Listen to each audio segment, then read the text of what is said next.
Good morning, Oak House. Mr. Duffy here.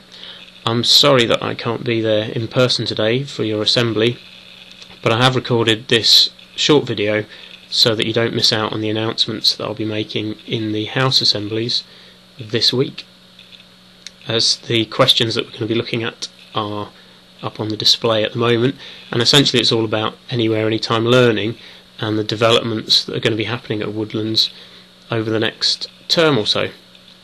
To start with, we're going to be wireless school, and our aim is that pupils and staff will be able to connect for learning using their own devices. Secondly, there's going to be developments in the learning platform. It's going to look different, it's going to have lots of new features, it's going to have an impact on your learning that's considerable, so you need to make sure that you can log in and that you remember your password. Thirdly, we're going to be looking at a mobile ICT project. We've finally been given permission to go ahead with this project, and we're looking at an iPad device, more on that later, somewhere in the region of £5 a week. Sadly, slightly more for year 10 and 12, who aren't going to be with us for a full 2 years. But just to give you an idea of what it can do, here's a short video about the impact of the iPad in the US.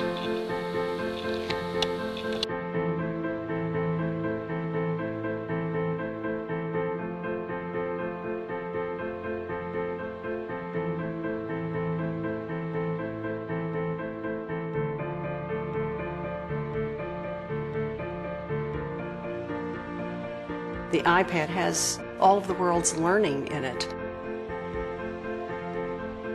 And access to that at your fingertips seems to open up some new door to some new knowledge.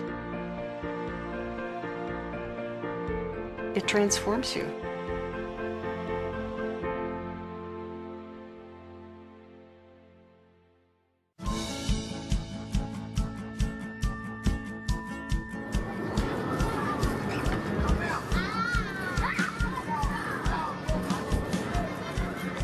Chicago Public Schools is the third largest district in the U.S. The iPad has created enthusiasm and excitement in our classrooms here at CPS. It's something that you can hold in your hands. It's not heavy. All of the applications, the access to the internet, the research that can be done, being able to outfit so many of our kids with a low-cost machine could be a real advantage for a district. I have some students that are struggling with learning their letters and sounds, and with the SuperY app, for example, they're able to hear the letter, trace the letter, so there's a lot of repetition that's helping them catch on. One letter?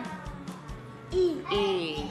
They're spelling words that I didn't think they knew how to spell, and I'm always like, wow, who spelled that? Like I did. Yes. We make apps for early childhood through grade school that are both engaging and educational.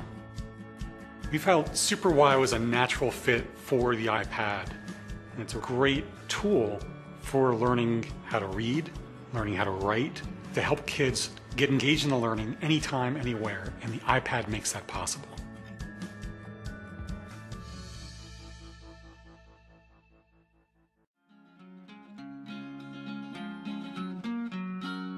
Hi, I'm Emma. I'm in 8th grade, and the Elements app got me more interested in chemistry. I thought science was boring, chemistry just wasn't fun, it didn't make sense. But I got this app. It's not written like a normal textbook. It's interactive and it's written like in a more kid-friendly way.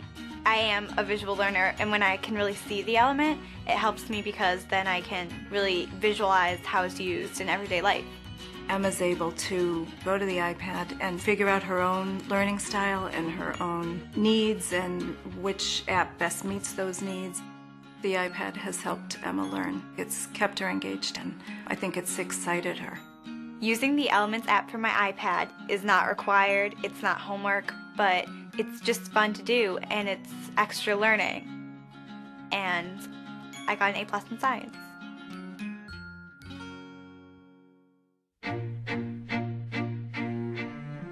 My name is Malik Burnett. This is my 3rd year in medical school. I think the future of medicine is going to be not so much how much knowledge you can hold in your head, but how much knowledge you can put your hands on and access at any given point in time. The iPad expands the creativity and intellectual curiosity of students.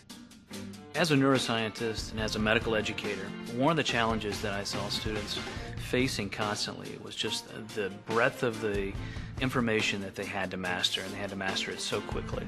The iPad allows the student to compress 50 pounds worth of books and cards and atlases into a single application that they can carry with them. It allows students to customize that content for their own learning needs and give them a really personalized learning experience.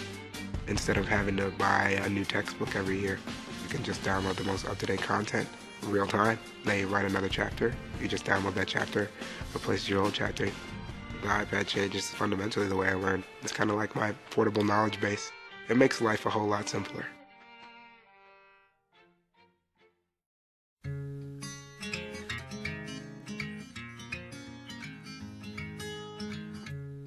I am surprised by how much in a short period of time the iPad has changed how I teach. I use it literally every day. It makes the learning, I think, more accessible to the students. We use it a lot in terms of having to pull up the internet, looking up articles, things that are relevant to what we're learning in class, the terms that we're looking up through the book. It has engaged me in the class, and it has improved my learning a lot because, it's information at your fingertips. I can, on the Inkling text, leave notes to them. It's overlaid on the content. They immediately see those notes that I leave, and they can refer back to that. All of my experience in higher education, which totals up to almost 50 years, I've never seen anything that changed the landscape the way this has. The iPad has transformed the way our faculty are looking at learning and looking at how they transmit knowledge. It is going to make the biggest difference in the way students acquire, interact with, and use knowledge. It's a little bit like the Oxford English Dictionary must have been greeted when it first was published, and people say, oh, look at this treasure trove, or an encyclopedia. And they're both in the iPad at your fingertips.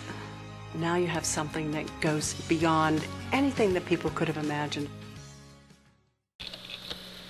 So these devices could have a really big impact on teaching and learning, and they certainly are in the US, in the examples that you've seen.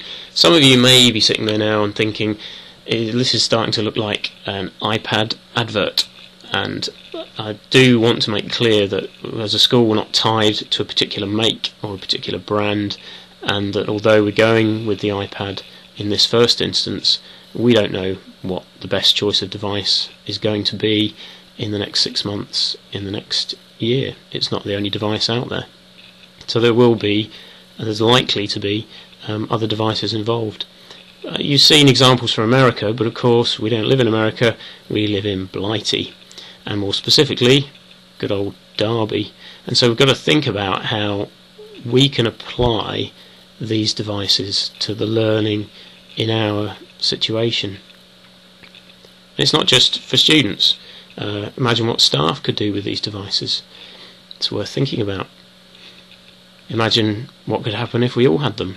What kind of impact could that have on teaching and learning at Woodlands? So we come back to the original question, what impact could this have? And a tricky question. The iPad 3, it's rumoured, is going to be released on the 7th of March. What impact could that have on our project? The iPad 2 will become cheaper. We could be accessing the current model at a much reduced price, or go for the iPad 3 and its enhanced features. I'll be looking for your opinions on that, and interested to hear from those of you that might be taking up the scheme. And so to leave you with our question about anywhere, anytime learning, what impact could it have on your learning at Woodlands School? Thank you for listening.